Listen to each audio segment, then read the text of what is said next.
Hello, আসসালামু আলাইকুম everyone. চলে এলাম নতুন একটা ভিডিও নিয়ে। আজকের রেসিপি নেহারি। কিভাবে রেস্টুরেন্ট স্টাইলে নেহারি রান্না করব সেটা আজকে এই ভিডিওতে দেখতে পাবেন। এখানে আমি গরুর পায়া নিয়েছি আর পায়াগুলো আগে থেকে সাইজ মতো কেটে নিয়েছি। সবগুলো পায়া ভালো করে ধুয়ে একটি হাঁড়িতে নিয়েছি। নেহারিতে দেওয়ার জন্য আমি এখানে হাফ কেজি পরিমাণ চর্বিসহ মাংস নিয়েছি। আর নেহারিতে এরকম চর্বিসহ মাংস দিলে নেহারির টেস্ট বেড়ে যায় দ্বিগুণ। এখন আমি নেহারি রান্নার জন্য একে একে পরিমাণ মতো মশলাগুলো দিয়ে দিব। যেহেতু পায়ের পরিমাণটা একটু বেশি, তাই এখানে নিয়েছি 3 চা চামচ মরিচ গুঁড়ো, 1 চা চামচ হলুদ গুঁড়ো, 2 চা চামচ নিয়েছি গরুর মাংসের মশলা। এখন দিয়ে দেব 1 চা চামচ পরিমাণ গরম মশলার গুঁড়ো আর নিয়েছি পরিমাণ মতো লবণ।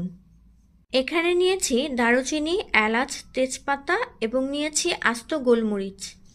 2 টেবিল চামচ পরিমাণ আদা রসুন বাটা দিয়ে দিব। 4 থেকে 5টা পেঁয়াজ কুচি দিয়ে দিব। এখন দিয়ে দিব সামান্য পরিমাণ জয়ফল জয়ত্রী বাটা। এখন দিয়ে দেব পানি, আর পানির পরিমাণটা কিন্তু বেশি পরিমাণে দিতে হবে। যেহেতু পায়াগুলো সিদ্ধ হতে অনেক সময় লাগবে, তাই আমি পানির পরিমাণটা বেশি দিয়েছি। সবগুলো একসাথে ভালো করে নেড়ে নিয়েছি। এখন কিন্তু আমি মাংস দেইনি, যেহেতু পায়া একটু শক্ত হয়ে থাকে, তাই মাংসটা আমি 1 ঘন্টা পর অ্যাড করব। চুলায় বসিয়ে দিয়েছি। এখন ঢাকনা দিয়ে ঢেকে রাখবো এবং বলক ওঠা পর্যন্ত অপেক্ষা করব। আর এই পর্যায়ে চুলার তাপটা কিন্তু হাইতে থাকবে। দেখুন বলক চলে এসেছে, এখন একটু নেড়ে দিতে হবে।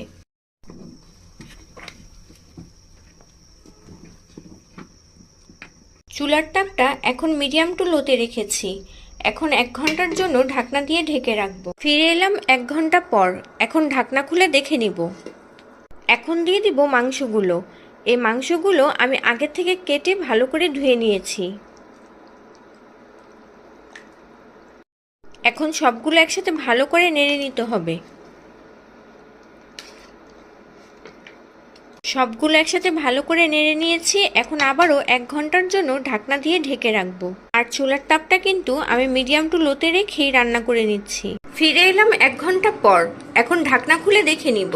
এখন সবগুলো একসাথে ভালো করে নেড়ে নিতে হবে। পায়াগুলো প্রায় সিদ্ধ হয়ে গেছে। এখন দিয়ে দেব কাঁচামরিচ, আর কাঁচামরিচের মাথাগুলো আমি কেটে দিয়েছি।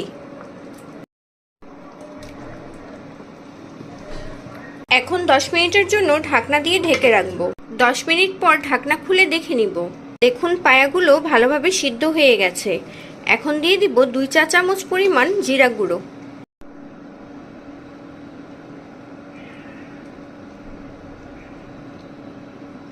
দিয়ে দিব 5 থেকে 6টা কাঁচামরিচ কুচি।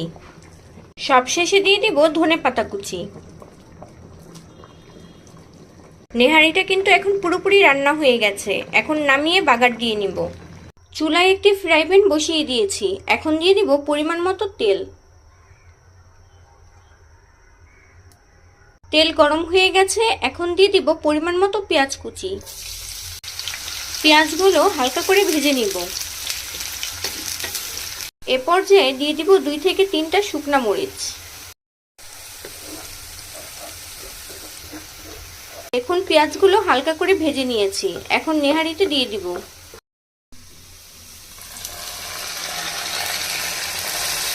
এখন সবগুলো বেরেস্তা দিয়ে দিয়েছি। এখন কিন্তু নাড়াচাড়া করা যাবে না। 10 মিনিটের জন্য ঢাকনা দিয়ে ঢেকে রাখবো। ফিরে এলাম 10 মিনিট পর। 10 মিনিট ঢেকে রাখার কারণে নেহারি থেকে কিন্তু সুন্দর একটা স্মেল বের হয়েছে। এখন সবগুলো একসাথে একটু ভালো করে নেড়ে নিব।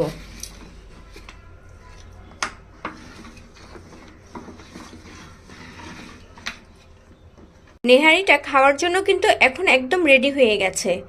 নামিয়ে পরিবেশন করে নিব। নামিয়ে পরিবেশন করে নিয়েছি। রেডি হয়ে গেল আজকের রেসিপি নেহারি।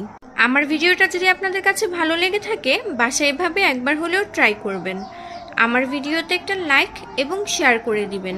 আমার চ্যানেলে যদি নতুন হয়ে থাকেন, আমার চ্যানেলটি সাবস্ক্রাইব করে আমার পাশে থাকবেন। এখন আমি আপনাদেরকে দেখিয়ে দিব নেহারির মাংসটা কতটা সফট হয়েছে।